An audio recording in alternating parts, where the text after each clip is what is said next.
Dilat na kanan mata.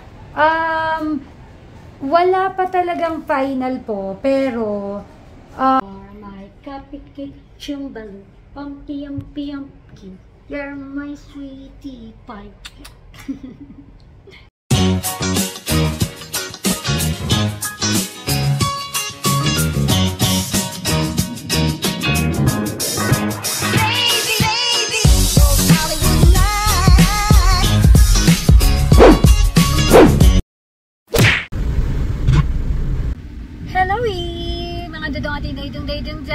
So, ngayong araw na to, kagagaling ko lang sa on-air ko sa Win Radio. So, ngayon, mapunta tayo ng Taytay Doctors kasi ngayon na yung check-up ni Valerie sa kanyang doktor. So, ang naghatid sa kanya ngayon doon, si Daddy Dodong, pero iiwan na ni Daddy Dodong si Valerie doon kasi may pasok pa siya.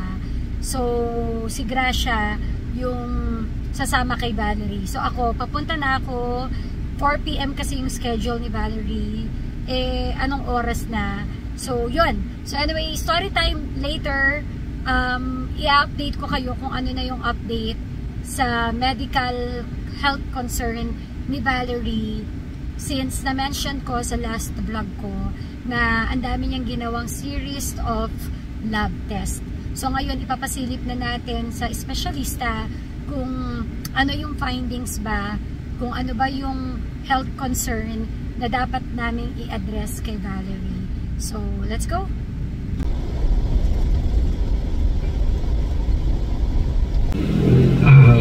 We thought...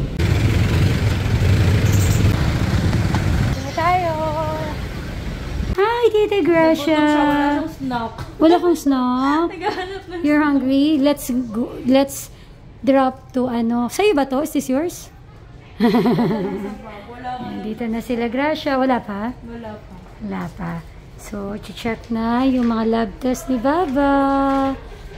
My cupcake, chumbalu, pumpy, you're my sweetie pie. I love you. Oh, may baby girl na nagutom. Ayan, bumili kami ng cup noodles. Actually, nagugutom rin ako. Pero, hindi ko to pwedeng ubusin kasi kay Valerie to. Ako na, it's hot. Oo. Ayan, hulog. Yummy? Ice cream yummy. Oh, ice cream good. Ice cream yummy. Ice cream good. So, Tita Gracia, nasasama sa field trip ni Valerie at ni Kuya Riley po kasi hindi ako makakasama. So, si Tita Gracia na naman ang field. Wow, nang-inggit ka. Where are we going, Baba? Mag-vlog ka ha. Mag-vlog ka po kasi. Dali na. Bigyan mo lang sila. Sila na mag-vlog, sila pag-salitain. Basta kunan mo na lang. Pag ganitong landscape. Kasi guys, hindi ako makakasama sa field trip. Kasi nagkaroon ako ng booking ng wedding hosting. Late na nalaman yung date ng field trip date, hindi na natin makancel. So, in behalf of Mama Colleen, si Tita Gracia po ang sasama. Where are we going? Where are we going? Buti na lang si Tita Gracia, kalad ka rin. Na Tita Gracia. Kasi last time naman, hindi rin ako available. So, siya ang kasama sa thyroid ultrasound ni Valerie. Diba? Ngayon, siya din yung nilambing ko na magdala kay Valerie dito sa ospital. Sabi ko, susunod na lang ako. Kaya, ayan, nandito na kami ngayon. Ilang Tita Gracia? Kasi nasilip siya. So, anyway. Valerie, finisher, ano na, food na, kam? Dilat na kanan mata. Wala pa talagang final po, pero ano ba yan? Kanina yan? Kanina yan? Sayo! Sayo yan! Huy! Ano ipapakita mo? Wow! Ang ganda ni Ate B! Date sa ating kusina! Ang gondo! Ate B, ang ganda! What can you say? Ganda! Ang ganda na ng kusina ni Ate Bing, oh. 3-way din? Buti may ilaw ka pa para sa kusina. Tinanggal ko muna yan doon. Hindi pa naman activated. Anong tinanggal mo? Yun doon. Saan doon? Doon, sa kusina. Ayan. So, ang ganda! Kuya Loren, salamat! Pwede nang mag-tiktok si Ate Bing sa kanyang pangmalakasang kusina. Pero Daddy, halika dito. Daddy, halika dito. Come here, Pastor. May sasabihin ako sa'yo. Hindi mo pa kasi alam. Nagpaalam na siya. Na okay lang ba daw na mag-aasawa na daw siya. Nag-aasawa ka na? Patry ko lang naman makisama. Ha? Pag nag-asawa siya, aalis na siya sa atin. Patry ko nga lang mag-asawa ulit. Ang plano niya... Kasal ba yan? Kasal? Kasal talaga? Ano masasabi mo? Ninong ba ako? Kung di mo kaming ninong-ninang. Mapayag Ha? Papayag ba kayo? Papayag ba daw tayo? Oh, hindi naman ako nakating. Ay, tatay mo eh. Bakit? Oo. Parang si Mama Bakit? sa atin eh. Alam mo, hihindihan ka namin. Baliw ka ba? Ano ako? So, eto na nga. Pagka nag-asawa na siya, aalis na siya. Kasi mag-housewife na lang daw siya. Ha? Ganun talaga. Ganda din naman sa... Ang taas na, no? Ganun talaga. Paano? Wala naman tayong maano dyan. Kung masaya si Ate Bing. Ano na? Kung masaya siya, hindi yun. Hindi ko tayo kung saan masaya. May blessing na eh. Actually, may plano na rin siya pa if ever daw eh. No, dati wala siyang planong mag-anak. Baka daw. Kailan kayo papakasal? Kasal muna. Ay, kasal daw muna sabi ng tatay mo. Wala pa naman ano. Wala pa naman. Ano paghandaan namin? Plano ganun. Ano para mapaghandaan mo? Paghandaan natin. Ang Bakit paghandaan mo? Nininong daw ako eh. Wow! Di ba ka nagsasabi? Di ba ka nagsabi? Kinocommit mo na sarili mo ha. Kinocommit mo na agad sarili mo ha. Nininong daw ako eh. May commitment agad si Dodong sa'yo ha. May blessing na. Mag-aasawa na yan. Future anong apelido? So ayun nga po. Aalis na si Ate Bing. Kailangan namin ng masipag, sexy, maganda. Na mag-aalaga kay Rylit Valerie. Kay Rylit Valerie o kay Daddy? Kay Rylit Valerie.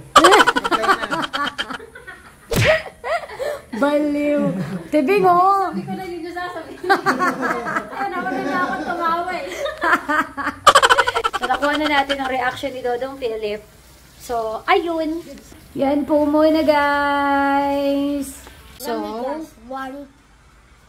one night until, now, we came from the doctor and we found out that Valerie has a grave disease, hyperthyroidism. But she will start taking medicine now.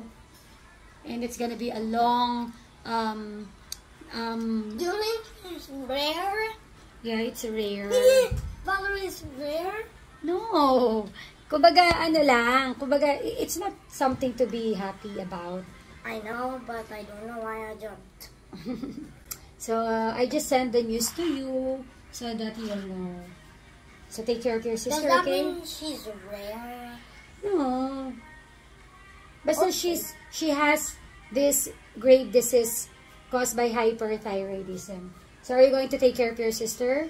Yes. Yes. Nagre-record lang ako today kasi meron tayong ni-record for Dubai commercial. So, yes, ako po ay voice-over talent din sa radio ng Dubai. So, most of my client, ito yung most na bini-VO ko, yung sa Lulu Hypermarket. Shout out sa mga taga Dubai.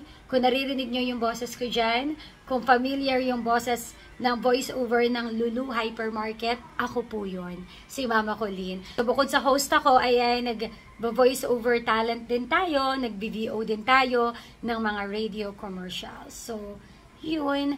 Mamaya na ako mag-story time about kay Valerie kasi may tatapusin lang ako.